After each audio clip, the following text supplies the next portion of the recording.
Just about a week after the chief medical officer at BioNTech said, we're going to need 3 shots for the Omicron variant, the CEO of Pfizer says, actually, we're going to need a 4th COVID vaccine dose sooner due to Omicron. And you know what I got to say? Finally, people are starting to realize that this is never going to end. I mean, of course, we saw the New Zealand Prime Minister saying, I don't think we're going to be ending the vaccine mandate. I can't really do a New Zealand accent, but you get the point. She was like, so long as there are people who need to be vaccinated, they're just going to keep going forever. The Prime Minister of New Zealand said, well, we're rolling out a booster program, so it's time to keep everybody locked in their homes.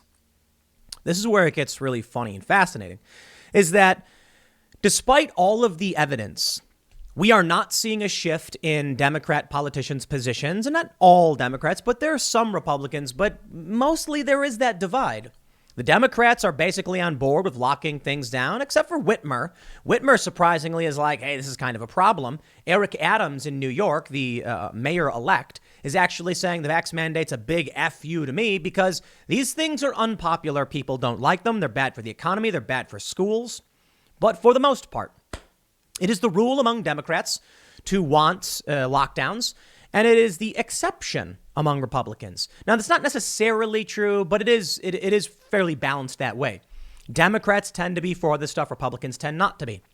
So now we are starting to see regular people start to go, hey, wait a minute. Last week they said get your booster. Now they're saying a 4th shot. Yo, they cranking out the big bucks, baby. Government contracts. The more they push this, the more terrified people demand it, the more they will mandate it. But you take a look at what's going on in Florida, huh? And everything seems to be going pretty well. Now, I want to show you what people are saying on Reddit, because we have 2 articles. Pfizer says 3 doses neutralizes Omicron, and then, well, actually, the CEO is saying a 4th dose. There are actually people who are like, well, I'm all in. I'm ready. Ryan Long has a video where he's walking around saying, he's Team Pfizer. He's an Occupy guy who hates Big Pharma, but not Pfizer. And he actually talks to a guy in the street who's like, I got them all. I got all the boosters. I'm going to keep getting them. And it's just like, all right, look, I don't know about your health. I don't know about it. But I will say at a certain point, when there is government mandated private products, you've got to have some consideration for the political implications of why this may be, the political reasons this could be happening. Now, that being said, Tim, talk to your Dr. Poole here. Talk to your doctor about it. Talk to a doctor about it. I can't tell you the science. And the reason I often say this is that one of the most frustrating things for me is being in a position where there's nothing for me to argue and someone could be wrong, like having a discussion. So here's the way I put it. Like, imagine you're sitting down with a bunch of people and you've got a friend who's like, Donald Trump was trying to collude with Ukraine. He was quid pro quo to get Joe Biden elected. And you're sitting there knowing it's not true. And you're like, that's not true at all. Man, I love getting into the Burisma stuff. Hunter Biden was on the board of directors. So was a former CIA director. And Victor Shokin, the prosecutor, had open investigations into Mykola Zlochevsky. And then Biden shows up and says, fire him. Yeah, you get it. But what happens when someone's sitting across from you and they're saying things that are just overtly wrong? You're going to be like, no, listen, this is what's actually happening. It's frustrating, right? What's frustrating for me is, I don't know. There's so many studies. It's so hard to parse through this stuff. And the problem is, too often, we get into these conversations on Timcast IRL, and it's like all of a sudden we're having medical debates about scientific research, and I'm like, dude, that particular study said X, and someone said Y about it. I don't know. I'm not a doctor. I can't parse through that stuff. But we only need to talk about freedom. We only need to talk about big business pushing a product. They advertise drugs on TV. Now, I don't know about whether or not you should get 4 vaccines because I'm not a doctor. I would certainly say at this point, people are starting to get skeptical because they're like, the for-profit multi-billion-dollar international company keeps telling me to inject myself with this thing. But maybe you'll talk to your doctor and they'll say, you're fine. I also think it's fair to point out that there's a lot of data and it's hard to know what is or isn't. So the only thing I can do is rely on, to the best of my ability, what the scientific narrative is within reason. Certainly there are some things we can dispute. But the way I see it right now with the vaccines, what's likely happening is that there's waning efficacy. And the reason why we're seeing places like New Hampshire and other places have an outburst of cases or whatever is simply because there's a waning efficacy. And that's something you should consider when you're talking to your doctor, like, listen, how long is this going to be good for until they tell me to get another one? And should we just start focusing on natural immunity and herd immunity? But I want to show you the responses from people because it is a good wake-up call. But first, I need to show you a tweet here. We have this video from Jimmy Kimmel. Tom Elliott says, he tweets the video. Jimmy Kimmel, quote, Florida yesterday reported their first case of Omicron. And Omicron reported its first case of Florida. Ha ha ha. But rest assured, Governor Omicron DeSantis will do everything he can to make sure as many Floridians get infected as possible. Uproarious laughter. Governor Omicron DeSantis? Wasn't the first Omicron found in like Massachusetts or California or something? Florida reported their first case. Other places have already reported it. Why is Ron DeSantis Governor Omicron when if you actually look at the CDC's website, here we go, covid.cdc.gov, we can see Florida's doing the best out of any place in the country, except, of course, this is Puerto Rico. Yeah, Puerto Rico's doing pretty well, too. And Hawaii's doing pretty well. Alaska, I think it's funny that Alaska's doing well, but it may just be that no one lives there. In Yukon-Koyukuk census area. That's all it's called. There's probably not a lot of people there, so I'm not sure there's going to be infection, but I believe it's also based on infection rate. So if we look at Alaska, we can see that it's not necessarily about climate. Now, it may be to a great degree because it is the Gulf region and Florida that are doing the best. Or it could just be policy because Texas has relaxed their policies, not to the same degree as Florida. And Florida is open and free. Monoclonal antibodies, no mandates, no mask mandates. Everybody's doing their thing. And it could be, in my opinion, that they've probably reached herd immunity. That is, enough people have it now where it's difficult for the virus to actually keep spreading because of natural immunity. But the more we lock everybody down across the country, it doesn't seem to be having a positive impact. Here we are now nearly 2 years into this. And this past year, there have been more COVID deaths than there were in the previous year. And Joe Biden is president. So tell me. But here's what we got now from CNBC. Pfizer CEO Albert Bourla said Wednesday that people might need a fourth COVID-19 booster shot sooner than expected after preliminary research shows the new Omicron variant can undermine protective antibodies generated by the vaccine. Pfizer and BioNTech released results from an initial lab study Wednesday that showed a third shot is effective at fighting the Omicron variant, while the initial 2-dose vaccination series dropped significantly in its ability to protect against the new strain. However, the 2-dose series likely still offers protection against getting severely sick from Omicron, the companies said. I don't know. What I can tell you is today there was someone on my Facebook feed who said that they were triple vaxxed and they got really sick.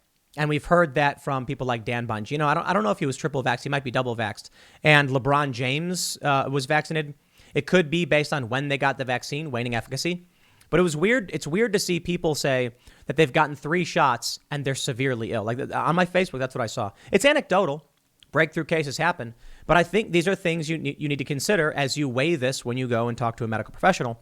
I got to say, though, that stuff is going to snap people into a position where they're just like, I've got friends and there are celebrities who got really sick even after getting vaccinated. I'm not saying it doesn't work. I'm certainly saying that needs to be addressed and talked about. Well, here's what's happening now. This is from 1 day ago. 1 day ago on Reddit. BioNTech Pfizer say test shows 3 doses of vaccine neutralizes Omicron. Now you've got the top comment. He says, what about for people like me that got 2 Pfizer and 1 Moderna? And someone says, other research has said that mixing and matching creates a more robust response. So I'd assume you're just as protected, if not more. Here's good news, everyone. Professor Farnsworth. Good news that you get a third shot? The next person says, so 4 doses will neutralize the next variant and 5 doses will neutralize the next after that. One response is, yep, because COVID is endemic now. It'll be necessary to get 1 or more shots every year for the foreseeable future. I disavow any pro-COVID idiots who choose to reply to this post. We have the flu. The flu is bad. The flu kills. It's contagious. And it harms the elderly and children. But flu shots have always been optional. You walk in, you get it if you want it. Now we've created the system of mandatory vaccination. You can't go to Canada. You can go to Mexico. Here we go. Everyone on Reddit is a virologist, part-time lawyer. Wow. One person says, okay, now vaccinate poor pre-industrial countries for free so we can stop using them as Petri dishes. Someone then posts, a lab analysis said, Someone says, well, it's not peer reviewed. You see, with the third dose being a booster, everybody's just talking about like, oh, okay, boosters. They accept it. At first, it was just 2. They accepted it. Now we have this. It was 1 day ago they posted that article, and this is 22 hours ago. So, like, how many hours apart did this story emerge from? On Reddit, it says, Pfizer CEO says 4th COVID vaccine doses may be needed. The top comment is, calm down, Pfizer. Let me get my 3rd dose first. Third, just call it current. Call it current dose. Because I'm thinking if they're moving this fast, it was 2 doses earlier in the year, then it was 3, and a day later it's 4? Yes, it's going to be by January, your 5th shot. It's going to be every 3. In Germany, they were saying after 9 months, your vaccination status expires. So you got to go get more shots? Yeah, I'm not a fan of the policy. Your health, your decision. Your life, your risks. Here we go. You ready? The next comment says, after 10 doses, I get a free bottle of codeine, right? Now, I got to stress, a few of these comments have been made, and they stole my joke. I tweeted this out a couple weeks ago. I was like, once you get 10 boosters, you get a free yogurt. Once you get your 10th booster punch, hole punched, you get a free yogurt. I don't know if I came up with that, or maybe everyone came up with it independently. I'm kidding, by the way. Someone's not responding. Who cares what the CEO of a company says? His interest is not in public health at all. His interest 100% lies in making Pfizer as much money as he can. Ding, ding. Keep in mind, Pfizer is one of the most evil companies in the world. Oh, wow.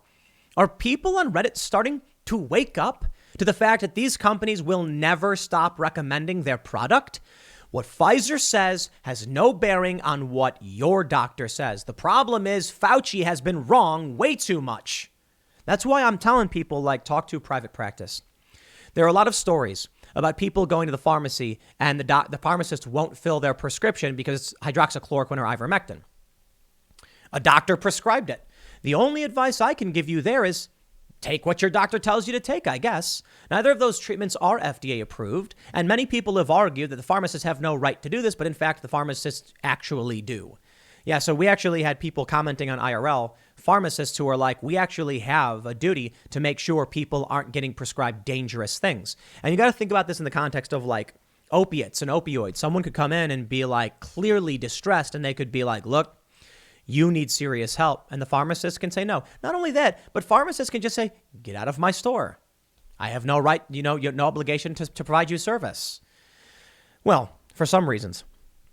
One comment said, well, why wouldn't he say that? It's really amazing to see all this. What leads you to this decision, sir? Mr. Krabs, money. Here's another one. After the 10th, I get a free Subway sub. Here's another one. Guy who sells things says everyone should have 4 of things. Ryan Long tweeted in response to this story something funny. He said, CEO of Ryan Long Comedy says to buy his comedy tickets. Yeah, I'm glad to see people are sort of being snapped out of this, that they're realizing, look, someone said, LOL, for F's sake, this is becoming like a parody now. But wait, there's more.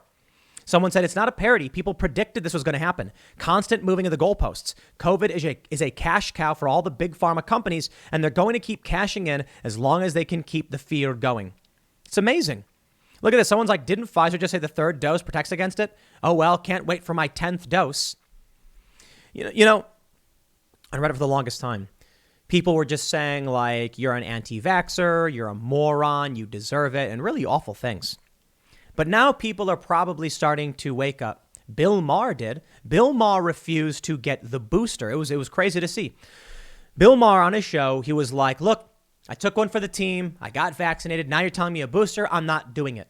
Now it's just the first. But you know what's crazy is how many people were like, 1 booster, what's the big deal? Now they're like, well, maybe a 4th. And people are like, a 4th? Bro, your vaccine card has 4 lines on it. What did you think was going to happen? Let me tell you what the Democratic establishment wants to push. From Occupy Democrats. Oh, you got to love Occupy Democrats. Breaking. Illinois introduces a bill to force unvaccinated residents to pay out of pocket for their hospital treatment if they catch COVID, saying that they, quote, must assume the risk and, quote, take responsibility for their carelessness. RT, if you think that your state should do the same. They said if you're a Democrat who supports the bill that Illinois just filed to force the unvaccinated to pay out of their own hospitalization costs and are looking for the latest breaking news, please retweet and follow our account. So Is healthcare a human right? Not to the Democratic establishment. I mean, to people like Bernie, but I'll tell you this. You know, Shuan had tweeted this out, and she said she tweeted Medicare for all those who agree with me. And I'm like, let me tell you my political position on this one. In my utopian future, people have universal access to, there's universal health care, and it's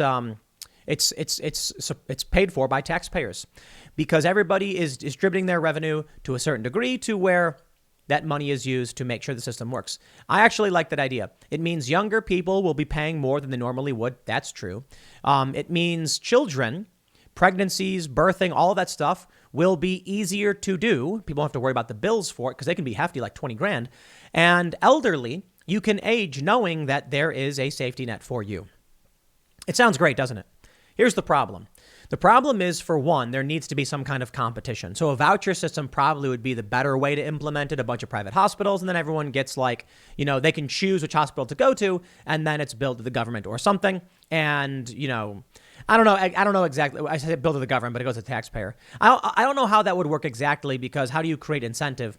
Perhaps people get healthcare vouchers. They sign up with certain hospitals. The hospitals are better, and then the hospitals are incentivized to provide better coverage. I honestly don't know how we would pull that off. What I can say is the idea of universal healthcare it's a pipe dream. It's utopian garbage. Why? Because when the government has the power, they will simply say, if you want access, you must do X. That's it. When Occupy Democrats comes out and say you don't get your treatment taken care of unless you get the vaccine. That's the quid pro quo we're going to see. We're going to see government healthcare where they're like, based on race, we're distributing X. Nah, not a fan. Not a fan. Don't care. The idea that people can go and get treated and everyone's going to be smiles and it's going to be handshakes, it's just not reality. It's not true in other countries. It's not true here. It wouldn't be true here. A lot of people like to point to these other countries like, oh, look what they offer. Yeah, and there's stipulations. It's not as crazy as I fear it would be in some places, but look what's happening now. You're going to go to the hospital and they're going to say, well, because of X, you didn't comply with Y and you're out. There's actually, I think it's in Maryland, they were saying that monoclonal antibodies are only available to people who aren't white. They tried distributing the vaccine based on race initially, and I'm like, I don't want to have anything to do with that. Far be it from me to support a system where the government is going to say free healthcare for all, and we will distribute it based on race. And then someone comes to a hospital and they're like, I am bleeding and require help. And they say, okay, but you're the wrong race, so we're going to let someone else jump you in line, as if that should play a role in triage. Sorry. I don't think it'll work. I think we can have something like universal basic healthcare, which is like physician's exams, or like you break a bone. You get the flu, you need Tamiflu. But then for more serious ailments, you will need private supplemental insurance. I think what we can see here from Occupy Democrats is they don't care about helping people, and they're the worst of it. I would accept one of two scenarios. I would be fine if they were like, we're going to do a universal system. There would have to be checks on it. There would have to be a way to maintain some kind of competition in the market, and there would have to be private supplemental insurance. That, I think, is feasible. Or I will take pure private, unregulated health industries, because then you go to the doctor and you pay what you can pay. Doctor someone comes in, they're like, my leg is broken. The doctor's like, well, it costs 10 grand. And they're like, I don't have it. And they'll be like, well, get out. Good luck, doctor. The challenge with this is that people don't break their legs all the time. And so it's an issue of like, if you get one broken leg per month, how do you support your practice if people really aren't that sick or aren't coming in for all that serious stuff? So then you get this whacked out, regulated, semi-private system that's just completely broken and doesn't really make sense. But ultimately, I'll say this. I actually think that our medical system isn't all bad. There's a lot of things that need to be changed. It's ridiculous when like an ibuprofen is billed $100. I went to the hospital once for a few days, and it was like a 40, or it was like 20, no, I think it was like $40,000 for like an overnight stay. And then when I told them, I was like, oh, I don't have insurance, because it was right when I left Vice. And I was like, this week I have no insurance. They went, oh, we'll drop the bill. It's $4,000. And I was like, what? And they're like, yeah. It's like, what is this? Like, how could you just do that? Yeah, it's broken. But I don't think I have all the solutions. What I can tell you is that major pharmaceutical companies' best interest is their bottom line. They're private companies. There's no solution here by making them public utilities or anything like that. It doesn't solve the problem either. I don't know what the problem is. People who make money off of whether or not you are living or dying, and the more you are dying but still being alive, the more money they make. Hey, there's a perverse incentive model here. And the left likes to say socialism or communism or something like that. That's not going to solve the problem either, because then you're going to have ideologically driven government officials being like, did you get on your knees for the government today? You didn't. Well, then we're not giving you health care. So ultimately, that doesn't solve the problem either. Perhaps we need to just realize that there's no perfect system, that maybe we have a pretty good healthcare system. We should seek to improve it and make it better and make an idealized form of it. But we're never going to have some utopian future. It's just not going to play out that way. But far be it from me to pretend like I have all the answers. What I can say is, as much as you trust any other profession, you're a plumber. You got a good plumber. You got a good carpenter. You get a good doctor. Now, what can I say as to the 4 boosters? Well, I don't know. I'm not a fan of playing catch up. So maybe I've already had COVID. It was really bad. Not kidding, man. It was bad. But if that's the case, maybe Florida's got it right. Maybe this map from the CDC is showing us we should try out what Florida and some of these southern states are doing. Maybe what Puerto Rico is doing. Because certainly what New York, Illinois, California, Seattle, Washington are doing is not solving the problem. Glad to see some people waking up to it, though. I'll leave it there. Next segment's coming up at 4 p.m. over at youtube.com/timcast, my other channel. Thanks for hanging out, and I'll see you all then.